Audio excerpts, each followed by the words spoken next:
Hi friends, welcome back to my channel. Sorry friends, ಇಷ್ಟು ದಿವಸ ಕ್ಲಾಸ್ನ ಹಾಕೋದಕ್ಕೆ ಆಗಲಿಲ್ಲ. ಸ್ವಲ್ಪ ಬ್ಯುಸಿ ಇದ್ದಿದ್ದರಿಂದ ಕ್ಲಾಸ್ ಹಾಕೋಕ್ಕೆ ಆಗಲಿಲ್ಲ. ಬನ್ನಿ ಇವತ್ತು ಕ್ಲಾಸ್ನ ಸ್ಟಾರ್ಟ್ ಮಾಡೋಣ. ನೋಡಿ, ಈ ರೀತಿ ಲೋಟಸ್ ಡಿಸೈನನ್ನು ಕ್ರಿಯೇಟ್ ಮಾಡ್ಕೊಂಡಿದ್ದೀನಿ. ನೀವು ಫ್ಲವರ್ಗಳನ್ನ ಕಲೀರಿ, ಲೀಫ್ಗಳನ್ನ ಕಲೀರಿ ಅಂತ ಹೇಳಿದ್ದೆ. ತುಂಬ ಟೈಮ್ ಆಯಿತು, ಹೆಚ್ಚು ಕಮ್ಮಿ 2 ತಿಂಗಳು ಆಯ್ತೇನೋ. ಆಗ ಪ್ರಾಕ್ಟೀಸ್ ಮಾಡಿರ್ತೀರಿ ಅಂತ ಅಂದ್ಕೊಂಡಿರ್ತೀನಿ. ಈ ರೀತಿ ಕಲ್ತ್ಕೊಂಡ್ರೆ ನೀವು ದೊಡ್ಡದಾಗಿ ಬಿಟ್ಟು ಕಲ್ತ್ಕೊಳ್ಳಿ ಸ್ಟಾರ್ಟಿಂಗು. ಆಮೇಲೆ ನೀವು ಚಿಕ್ಕ ಚಿಕ್ಕದಾಗಿ ಬಿಡೋದಕ್ಕೆ ಈಸಿ ಆಗುತ್ತೆ. ನೀವು ಈಗ ಕಲಿತಿರೋರಾದರೆ ಮಾಮೂಲಿ ಒಂದೇ ಕಲರಲ್ಲಿ ಹಾಕೊಳ್ಳಿ. ನಾನಿಲ್ಲಿ ಸ್ವಲ್ಪ ಡಿಫ್ರೆಂಟಾಗಿ ಅಂದರೆ ಔಟ್ಲುಕ್ಕನ್ನು ಬರಲಿ ಅಂತೇಳಿ ಫಸ್ಟು ಜರಿ ಥ್ರೆಡ್ಡಲ್ಲಿ ಲೈನನ್ನು ಹಾಕ್ಕೊಂಡು ಒಳಗಡೆ ಸಿಲ್ಕ್ ಥ್ರೆಡ್ಡಲ್ಲಿ ಫಿಲ್ ಮಾಡ್ಕೊಂಡು ಹೋಗ್ತೀನಿ. ನೀವು ಒಂದೇ ಕಲರ್ ಥ್ರೆಡ್ಡಿಂದ ಫಿಲ್ ಮಾಡ್ಕೊಳ್ಳಿ. ಏಕೆಂದರೆ ಈಗ ಕಲಿತಿದ್ದೀರಲ್ವ, ಒಂದು ಸಲ 2 ಸಲ ಟ್ರೈ ಮಾಡಿಬಿಟ್ಟು ಆಮೇಲೆ ಈಗ ನಾನು ಮಾಡ್ತಿದ್ದೀನಲ್ವ ಆ ರೀತಿ ಮಾಡ್ಕೊಳ್ಳಿ. ನೋಡಿ, ಇಲ್ಲಿ ಬೇಕು ಅಂದರೆ ನೀವು ಒಂದಕ್ಕೆ ಸೆಟ್ ಮಾಡ್ಕೊಳ್ಳಿ. ಇಲ್ಲಿ ನೋಡ್ಕೊಳ್ಳಿ, ಒಂದಕ್ಕೆ ಸೆಟ್ ಮಾಡ್ಕೊಳ್ಳಿ. ಇನ್ನು ಅದಕ್ಕಿಂತ ಚಿಕ್ಕದು ಬೇಕು ಅಂದರೆ 1 ಮತ್ತು 0 ಇದೆಯಲ್ವಾ, ಅದ್ರ ಮಧ್ಯೆ ನಿಲ್ಲಿಸ್ಕೊಳ್ಳಿ. ನಾನು 1ಕ್ಕೆ ಇಟ್ಕೊಳ್ತಾ ಇದ್ದೀನಿ, ಯಾಕೆಂದರೆ ನಿಮಗೆ ನೀಟಾಗಿ ಕಾಣಿಸ್ಬೇಕಲ್ವ, ಸ್ವಲ್ಪ ಡಾರ್ಕ್ ಆಗಿ ಬರಲಿ ಅಂತ. ನೋಡಿ, ಈಗ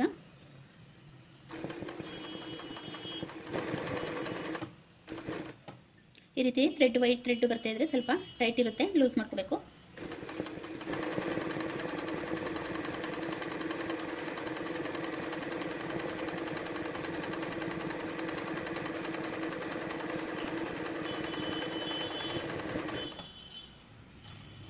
ನೀವು ಆದಷ್ಟು ಚಿಕ್ಕ ಫ್ರೇಮನ್ನು ತೊಗೊಂಡು ಮಾಡ್ಕೊಳ್ಳಿ, ಯಾಕೆಂದರೆ ಈ ರೀತಿ ನಿಮಗೆ ರೊಟೇಟ್ ಮಾಡ್ಕೊಳ್ಳೋದಕ್ಕೆ ಈಸಿ ಆಗುತ್ತೆ.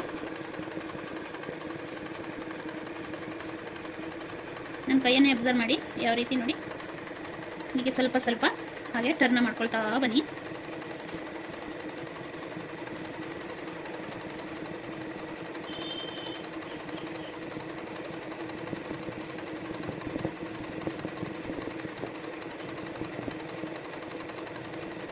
ನೋಡಿ, ಈ ರೀತಿ ನೀವು ಸೀದಾ ಅಂದರೆ ಕೆಳಗಡೆಯಿಂದ ಮೇಲೆ ಹೋಗೋದನ್ನು ಕಲಿಬೇಕು, ಮೇಲಿಂದ ಕೆಳಗಡೆ ಬರೋದನ್ನು ಕಲಿಬೇಕು. ಈ ರೀತಿ ಎರಡೂ ಥರ ರೊಟೇಟ್ ಮಾಡೋದನ್ನು ಕಲ್ತ್ಕೊಂಡ್ರೆ ನಿಮಗೆ ಎಲ್ಲ ಡಿಸೈನನ್ನು ಮಾಡೋಕ್ಕೆ ಈಸಿ ಆಗುತ್ತೆ.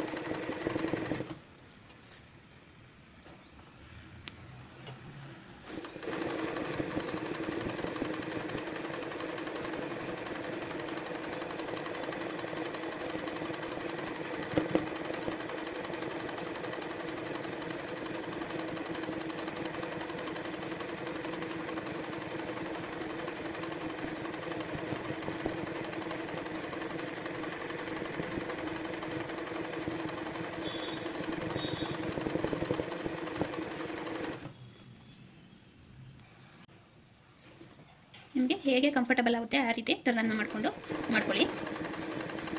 ಯಾಕೆಂದರೆ ಸ್ಟಾರ್ಟಿಂಗ್ ಪಾಯಿಂಟು ಶೇಪ್ ತೊಗೋಬೇಕು ಅಂದರೆ ಸ್ವಲ್ಪ ಕಷ್ಟ ಆಗ್ತಿರುತ್ತೆ. ಆಗ ನಿಮಗೆ ಯಾವ ರೀತಿ ರೊಟೇಟ್ ಮಾಡ್ಕೋಬೋದು ಫ್ರೇಮ್ನ, ಆ ರೀತಿ ರೊಟೇಟ್ ಮಾಡ್ಕೊಳ್ಳಿ.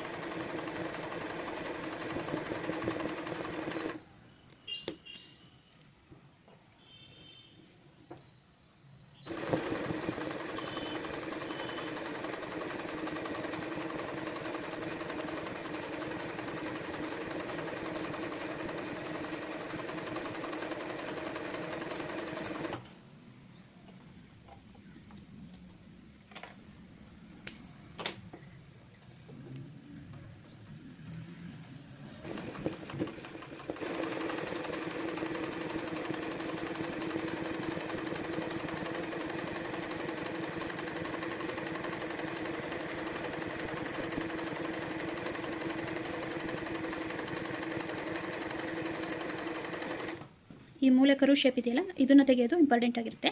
ನೀಟಾಗಿ ನಿಧಾನವಾಗಿ ಇದು ಮಾಡ್ಕೊಳ್ಳಿ. ಸ್ಟಾರ್ಟಿಂಗು ಏನೂ ಪ್ರಾಬ್ಲಮ್ ಇಲ್ಲ ಕಲಿಯುವಾಗ, ಆದರೆ ಕಲಿಯುವಾಗಲೇ ನೀಟಾಗಿ ಪ್ರಾಕ್ಟೀಸ್ ಮಾಡಿಕೊಂಡ್ರೆ ಕಲ್ತ ಮೇಲೆ ಮಾಡೋಕ್ಕೂ ನಿಮಗೆ ಈಸಿ ಇರುತ್ತೆ.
ಹೀಗೆ ಹಾಕೋಬೇಕು ಅಂತ ಏನಿಲ್ಲ, ನಿಮಗೆ ಹೇಗೆ ಬೇಕು ಆಗ ಹಾಕೊಳ್ಳಿ. ಯಾಕೆಂದರೆ ಕಲಿಯುವಾಗ ನಾನು ಕಲಿತಾದ್ಮೇಲೆ ನೆಕ್ಗಳಿಗೆ ಡಿಸೈನ್ ಮಾಡುವಾಗ ಯಾವ ರೀತಿ ಮಾಡ್ಕೋಬೇಕು ಅನ್ನೋದನ್ನು ಹೇಳ್ಕೊಡ್ತೀನಿ. ಈಗ ಕಲಿಯುವಾಗ ನಿಮಗೆ ಹೇಗಾಗುತ್ತೋ ಹಾಗೆ ಆರಾಮಾಗಿ ಟೆನ್ಷನ್ ತೊಗೊಳ್ದೇನೆ ವರ್ಕ್ ಮಾಡಿ.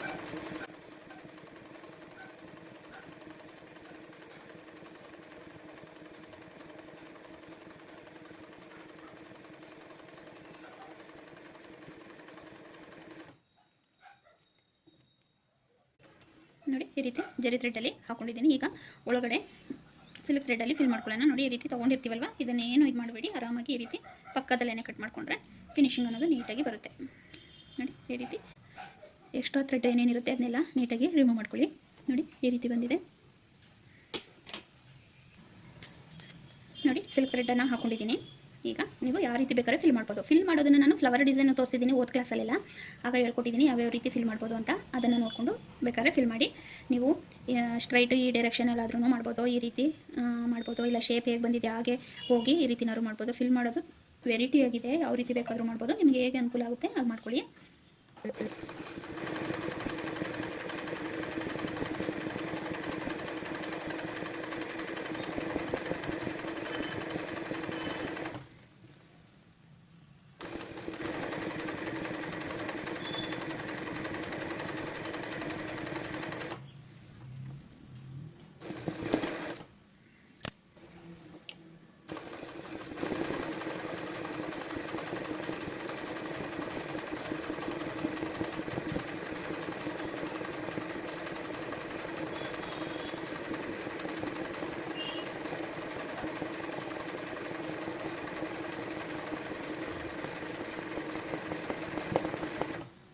ನೋಡಿ ಕೆಲವು ಥ್ರೆಡ್ಡು ಈ ರೀತಿ ಕಾಣಿಸ್ತಿದೆಯಾ, ಈ ರೀತಿ ಆಗುತ್ತೆ.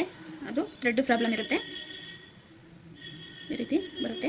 ಏನು ಮಾಡೋಂಗಿಲ್ಲ. ಆಗ ನಾವು ಅದನ್ನು ತೆಗೆದಾಕ್ಬಿಟ್ಟು ಏನೇನು ಪ್ರಾಬ್ಲಮ್ ಬರುತ್ತೆ ಅದನ್ನು ನಾನು ತೋರಿಸ್ತಾ ಇರ್ತೀನಿ.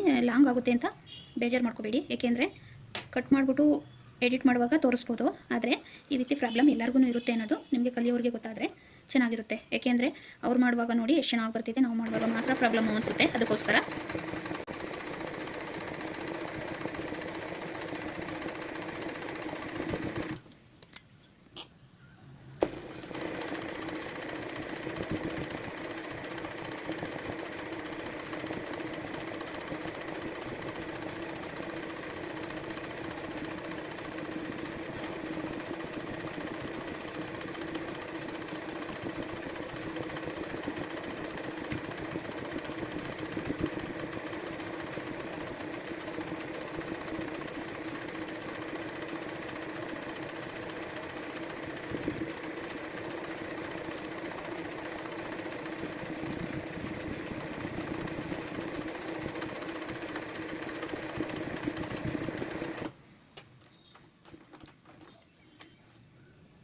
ಈ ರೀತಿ ಫಿಲ್ ಮಾಡ್ಕೊಳ್ಳಿ.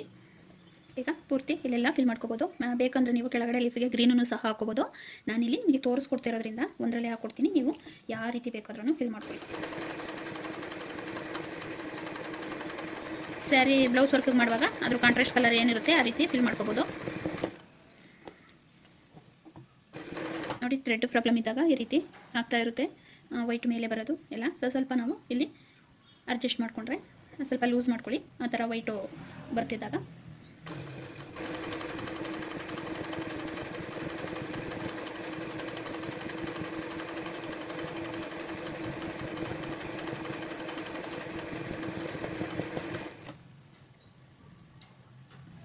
ಈ ರೀತಿ ಥ್ರೆಡ್ ಏನಾದರೂ ಬೇರೆ ಕಂಪ್ನಿ ಕ್ವಾಲಿಟಿ ಚೆನ್ನಾಗಿಲ್ಲ ಅಂದರೆ ಈ ರೀತಿ ವರ್ಕ್ ಮಾಡುವಾಗ ಪದೇ ಪದೇ ಕಟ್ ಆಗ್ತಿರುತ್ತೆ. ಅದಕ್ಕೆ ಆದಷ್ಟು ರಾಜ್ ಅಥವಾ ಬುಲೋಟು ಈ ರೀತಿ ಒಳ್ಳೊಳ್ಳೆ ಕಂಪ್ನಿದು ಇರುತ್ತೆ ಅಲ್ವಾ, ಅದನ್ನು ತೊಗೊಳ್ಳೋದ್ರಿಂದ ಈ ಪ್ರಾಬ್ಲಮ್ ಬರೋಲ್ಲ.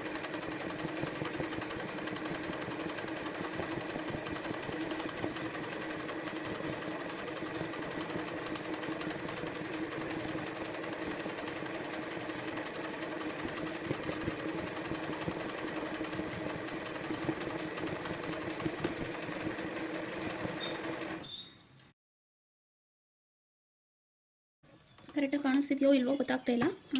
ಕಾಣಿಸ್ತಿದೆ ಅನ್ಕೋತಾ ಇದ್ದೀನಿ. ಏನಾದ್ರು ಕಾಣಿಸ್ತಿಲ್ಲ ಅಂದರೆ ನನಗೆ ಕಮೆಂಟ್ ಮೂಲಕ ತಿಳಿಸಿ, ನೆಕ್ಸ್ಟ್ ಸರಿ ಮಾಡ್ಕೊಳ್ತೀನಿ.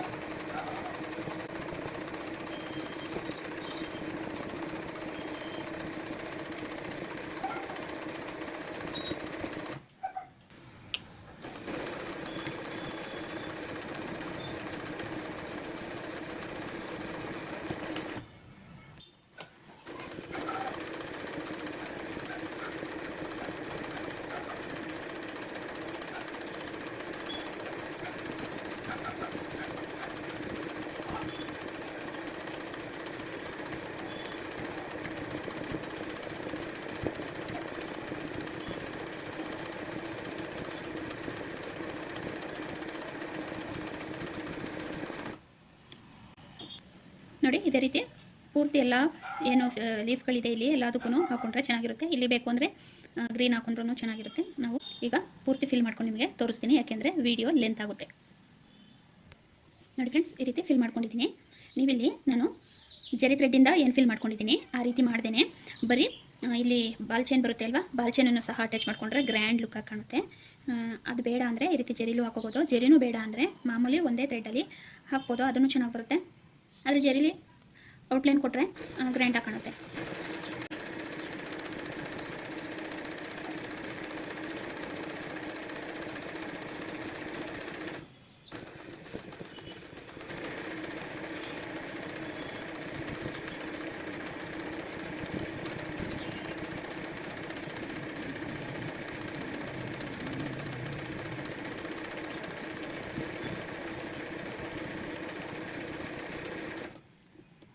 ನಾನಿಲ್ಲಿ ಇನ್ನೂ ನೀಟಾಗಿ ಕೊಡ್ಬೋದಾಗಿತ್ತು, ಆದರೆ ನಿಮಗೆ ಶಾಂಪಲ್ ತೋರಿಸ್ತಾ ಇರೋದ್ರಿಂದ ಲೈಟಾಗಿ ಹಾಕ್ಕೊಂಡಿದ್ದೀನಿ.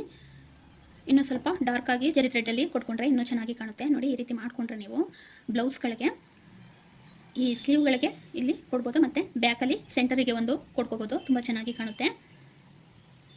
ಆದಷ್ಟು ಈ ರೀತಿ ಫ್ಲವರ್ ಡಿಸೈನು ಮತ್ತು ಬುಟ್ಟಾಸು ಲೀಫ್ ಡಿಸೈನು ಚೆನ್ನಾಗಿ ಕಲ್ತ್ಕೊಳ್ಳಿ. ಎಲ್ಲ ಡಿಸೈನ್ಗೂ ಯೂಸ್ ಆಗಬೇಕು, ಯಾಕೆಂದರೆ ವರ್ಕ್ ಮಾಡೋಗ್ತೀವಿ ಅಂತ ಅಂದಮೇಲೆ ಎಲ್ಲ ಡಿಸೈನು ಬೇಕಾಗುತ್ತೆ. ಹಾಗಾಗಿ ನೋಡಿ ಈ ರೀತಿ ನೀವು ಪ್ರಾಕ್ಟೀಸ್ ಮಾಡಿ. ಆಮೇಲೆ ಇದನ್ನು ಚಿಕ್ಕದಾಗಿ ಎಲ್ಲ ಹಾಕೋದನ್ನು ಕಲಿಬೋದು. ಆದಷ್ಟು ಸ್ವಲ್ಪ ದೊಡ್ಡದಾಗಿ ಮಾಡಿಕೊಂಡು ಚಿಕ್ಕ ಫ್ರೇಮನ್ನೇ ಹಾಕ್ಕೊಂಡು ನೀಟಾಗಿ ರೊಟೇಟ್ ಮಾಡಿಕೊಂಡು ನೀಟಾಗಿ ಕಲ್ತ್ಕೊಳ್ಳಿ. ಫ್ರೆಂಡ್ಸ್, ಈ ಡಿಸೈನು ಇಷ್ಟ ಆಗಿದ್ದರೆ ದಯವಿಟ್ಟು ಲೈಕ್ ಮಾಡಿ. ಹಾಗೆ ನಿಮಗೆ ಏನಾದರೂ ಡೌಟ್ ಇದ್ದರೆ ಕಮೆಂಟ್ ಮಾಡೋದನ್ನು ಮರಿಬೇಡಿ. ನೆಕ್ಸ್ಟ್ ವಿಡಿಯೋದಲ್ಲಿ ಸಿಗ್ತೀನಿ ಇನ್ನೊಂದು ಡಿಸೈನ್ನ ತೋರಿಸ್ಕೊಳ್ತಾ. ಅಲ್ಲಿ ತನಕ ಬೈ ಫ್ರೆಂಡ್ಸ್, ಟೇಕ್ ಕೇರ್.